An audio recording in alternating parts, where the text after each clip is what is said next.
নমস্কার বন্ধুরা, হ্যাপি লাইফের একটি ব্লগে আপনাদের সকলকে স্বাগতম জানিয়ে আজকের ব্লগটা আমি শুরু করছি সকাল 8টা থেকে। আর আজকের ব্লগে প্রথমেই দেখতে পাচ্ছেন সোনা কেমন হামা দিচ্ছে, আর এটা ক্লিক না করে একদম থাকতেই পারলাম না। আগে তো শুধুমাত্র বুকের উপর ভর দিয়ে দিয়ে এই পাশ থেকে ওই পাশ আর এদিক থেকে ওই দিক করতো, এখন মোটামুটি ভালো রকম ভাবেই হামা দিতে শিখে গেছে। ও হয় ওর বাবার কাছে যাবে, আর তা না হলে রান্নাঘরে সোজা চলে যাবে। বিশেষ করে রান্নাঘরেই যায়, যদি দেখে রান্নাঘরে আমি নেই তাহলে সোজা চলে আসবে মাঝের ঘরে। ও জানে মাঝের ঘরে হয় আমি থাকবো, তা না হলে ওর বাবা থাকবে, তা না হলে হয়তো দিদিই থাকবে। আর যদি তাও না দেখতে পায় চলে যাবে একদম বাথরুমে। আর বাথরুমে গিয়ে যদি গেট আটা থাকে তাহলে উনি সঙ্গে সঙ্গে ধাক্কা দিতে থাকবে। মানে এতটাই দুষ্টু হয়েছে যে চোখের আড়ালি করা যায় না, যে কখন কি করবে তার ঠিক নেই। তো মোটামুটি সবসময় ওকে চোখে চোখে রাখতে হয়। এখানে আমি একটু চা বসিয়ে নিচ্ছি। আগের দিনে একটা দিদিভাই কমেন্ট করেছিলেন যে আমি আমার বেবিকে কিভাবে খাওয়াই তার কিছু রেসিপি দিতে, এবং আর একটা দিদিভাই কমেন্ট করেছিলেন সকাল থেকে রাত পর্যন্ত কি কি খাওয়াই তার একটা চার্ট দিতে। তো অলরেডি আমার চ্যানেলে 7 মাস 8 মাস এবং 9 মাসে কি কি খাওয়াই তার সমস্ত কিছু ডিটেলস দেওয়া আছে। আর আজকের ভিডিওটি যদি দেখেন তাহলে অবশ্যই একটু ধারণা পাবেন যে কি কি আমি খাওয়াচ্ছি এবং রেসিপিগুলো কি কিভাবে করে থাকি।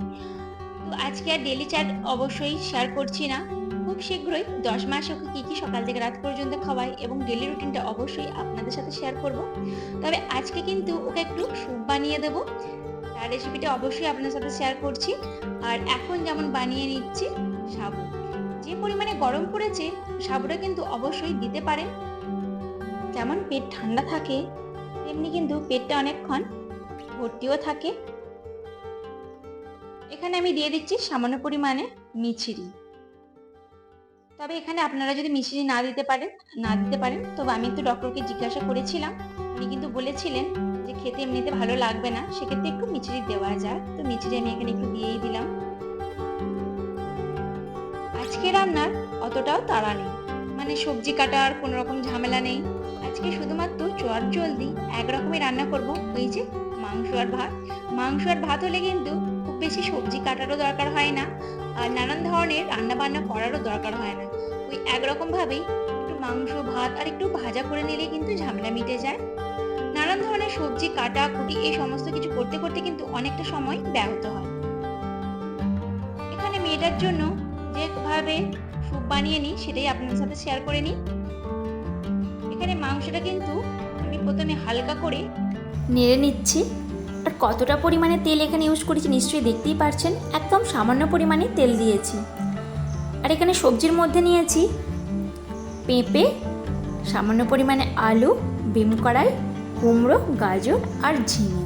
যেহেতু ওর বেশ কটি দিন আগেই পেটটা একটু খারাপ করেছিল, সেক্ষেত্রে কিন্তু আমি ঝিঙেটাও রাখলাম আর পেঁপেটাও রাখলাম। এখানে দিয়ে দিলাম সামান্য পরিমাণে লবণ। তবে ডক্টর কিন্তু বলেছেন তেল, ঘি, মাখন এই সমস্ত কিন্তু বাচ্চাদের ভালো রকমভাবেই দেওয়া যায়, আর খাবারে কিন্তু এটা অবশ্যই অ্যাড করতে বলেছেন। যেহেতু কটা দিন আগে শরীরটা ঠিক ভালো ছিল না, মানে বারবার পটি করছিল, তাই আর কি এখন বেশি পরিমাণে তেলটা দিলাম না। তেলটা দেওয়া থেকে এখন কিছুদিনের জন্য বিরতি রাখলাম। আর দিয়ে দিলাম সামান্য পরিমাণে আদা আর মৌরি বাটা। যেহেতু মৌরি কিন্তু পেট ঠান্ডা রাখতে খুবই উপকার, এটা আমরা সকলেই জানি, তাই আর কি এখানে মৌরিটাও অ্যাড করলাম। তবে মাংসটা কিন্তু আমি ওকে দেবো না, শুধুমাত্র মাংসটা স্যুপের সাথে মানে যে সেদ্ধটা করে নিয়ে শুধুমাত্র সেটাই করব। আর এখানে দিয়ে দিলাম সামান্য পরিমাণে লবণ আর জিরে। এবার সমস্ত রকম উপকরণ একটু ভালো রকমভাবে নাড়াচাড়া করে নিচ্ছি। প্রথমে যদি সবজিটা আমি এখানে দিয়ে দিতাম তেলের ওপর, তাহলে কিন্তু তেলটা সবই টেনে নিত এই সবজিতে। তারপর আবার মাংস দিলে পারে কিন্তু মাংসর জন্য আবার আলাদা করে একটু তেল দিতে হতো, তাই আর কি আমি প্রথমেই মাংসটা দিলাম এবং তারপরে সবজি দিলাম। তাহলে হবে কি, মাংসের যে পুষ্টিগুণটা রয়েই গেল এবং সবজিরও সমস্ত পুষ্টিগুণটা পেয়ে গেল এইভাবে স্যুপ করে দিলে।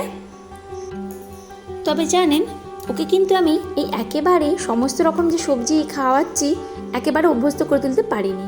প্রথম যখন ওকে খাওয়াচ্ছিলাম, মানে 6 মাস পুরনো হয়ে যাওয়ার পর, মুখে ভাত হবার পর, ওকে প্রথম আমি কুমড়ো দিয়ে মানে কুমড়ো ভাত আর ডাল এইরকমভাবে খাওয়াতাম। প্রথমে কুমড়ো 3 দিন 4 দিন একভাবে পরপর খাইয়েছিলাম, তারপর রাঙা আলু অ্যাড করলাম, তারপরে বিম কড়াই অ্যাড করলাম, বরবটি অ্যাড করলাম, এইভাবে আস্তে আস্তে 2 রকম 3 রকম করে সবজি অ্যাড করলাম। দেখলাম ওর কোনো রকম অসুবিধা হয়নি, তখন বুঝলাম যে না, সবজিগুলো অ্যাড করা যাবে। তবে ওকে এখনও পর্যন্ত ডিমটা আমি খাওয়াতে পারিনি, মানে ডিম খাওয়ানোই হয়নি। আর মাছটাও ঠিক সেইভাবে দেওয়া হয়নি, মোরলা মাছটা বেশ কয়েকদিন ওকে ভাতেতেই দিয়ে দিয়েছিলাম।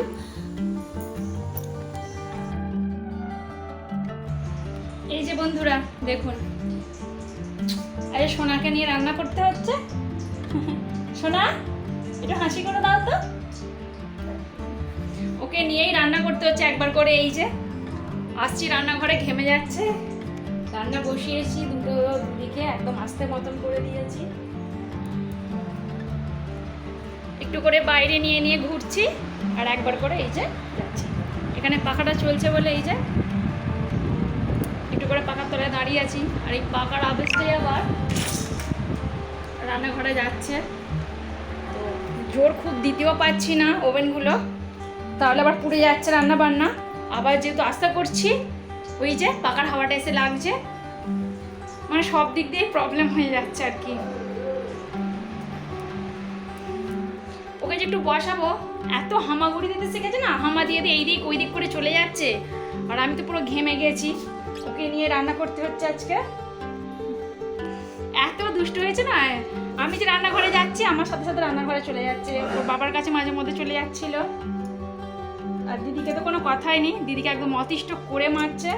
চারিদিকে পিঁপড়ে হয়েছে, সেই পিঁপড়েগুলোকে ধরতে যাচ্ছে।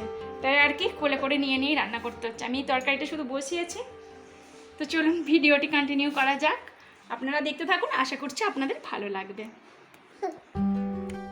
মাংসটা যাতে খুব তাড়াতাড়ি হয়ে যায় সেই জন্য মোটামুটি আধ ঘন্টা আগে আমি মাংসটাতে একটু দই মাখিয়ে রেখেছিলাম।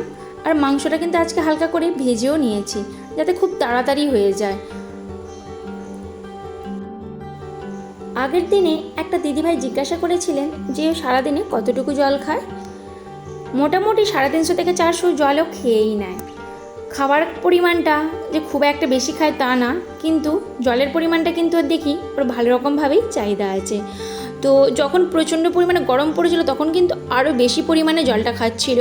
আর যখন ঠান্ডা পড়ে গেল হঠাৎ করে, তখন জল খাওয়াটা পুরোপুরি ও ছেড়ে দিয়েছিল। আমি তো চিন্তায় পড়ে গেলাম যে কেন জল খাচ্ছে না, কেন জল খাচ্ছে না। স্বাভাবিক, তখন ঘাম হচ্ছিল না। এখন মোটামুটি 350 থেকে 400 জল খায়। তো এখানে দেখুন মাংসটা কষা হয়ে গেছে।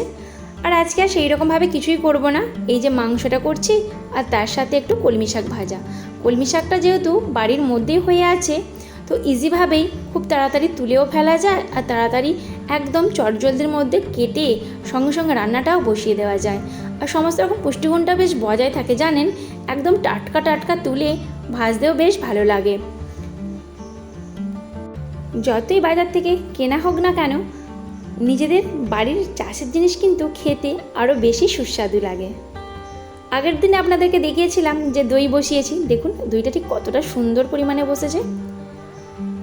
আরও একটি যে বাটিতে বসিয়েছিলাম, বাটিরটা তো মিষ্টি দই আর গ্লাসেরটা দেখুন টক দই। টক দইটা সাধারণত আমার বড় মেয়েই খাবে, তবে পরের দিনে আর মিষ্টি দই বসাবো না। মিষ্টি দইটা যে খেতে খারাপ হয়েছে তা বলবো না, বেশ ভালোই হয়েছে, কিন্তু টক দইটাই আমার বড় মেয়ে খেতে বেশি ভালোবাসে। আর টক দইটা তো বেশি পরিমাণে উপকার জানেন। দেখুন দইটাও কত সুন্দর বসেছে, তবে মিষ্টি দইয়ের কালারটা আমি ঠিকঠাকভাবে আনতে পারলাম না। ও দেখছেন শুধু মুখের হাসিটা, ঘরের মধ্যে ছিলাম মানে হ্যাঁ করেই চলেছে। একটু বাড়ির বাইরে নিয়ে আসতে বাধ্য হলাম আর কি। এখন বাজে প্রায় 9:30 মতন, এখন আমার হাজব্যান্ড আসেনি, তো ওকে নিয়ে একটু ঘরের মধ্যে এই জন্য ঘোরাঘুরি করছিলাম। বাড়ির বাইরে আসতে তবে দেখছি একটু চুপ করেছে। দেখুন একটু টাটা করে দাও তো পাপা, টাটা করে দাও, টাটা টাটা করে দাও, টাটা করে দাও, টাটা করে দাও। তবে বাড়ির বাইরে আসতে দেখছি বেশ ভালো রকমভাবে হাওয়াও দিচ্ছে। টাটা করে দাও, টাটা টাটা করে দাও। ঘরের মধ্যে ওরও আর থাকতে ভালো লাগে, একটু বাইরের দিকে নিয়ে এলে ওরও ভালো লাগে। আর ছোট ছোট কত বাচ্চারা এই বিকালের দিকে আসে এই দিকে। আর সামনে যেহেতু একটা বড় মাঠ আছে, সেখানে একটু খেলা করতে আসে।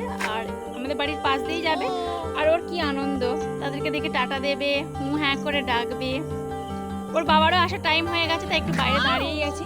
দেখুন না বাইরে আসতে কত ওর আনন্দ। কি তো আজকের ভিডিওটি এই পর্যন্তই রাখছি, আর ভিডিওটি কন্টিনিউ করছি না। আশা রাখছি আপনাদের একটু হলেও ভালো লেগেছে। যদি ভালো লেগে থাকে অবশ্যই একটা লাইক, একটা কমেন্ট করতে ভুলবেন না। আর নতুন বন্ধুরা সাবস্ক্রাইব করে পাশে থাকার অনুরোধ রইল।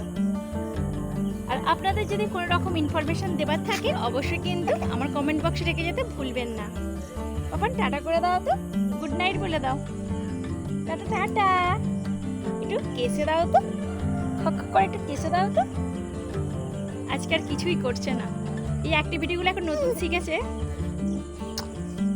পরবর্তী একটি ব্লগে অবশ্যই আপনার সাথে শেয়ার করব। কিন্তু টাটা করছে, টাটা। তো আজকে ভিডিওটি এই পর্যন্তই রাখলাম। শেষ পর্যন্ত আমার সাথে থাকার জন্য ধন্যবাদ।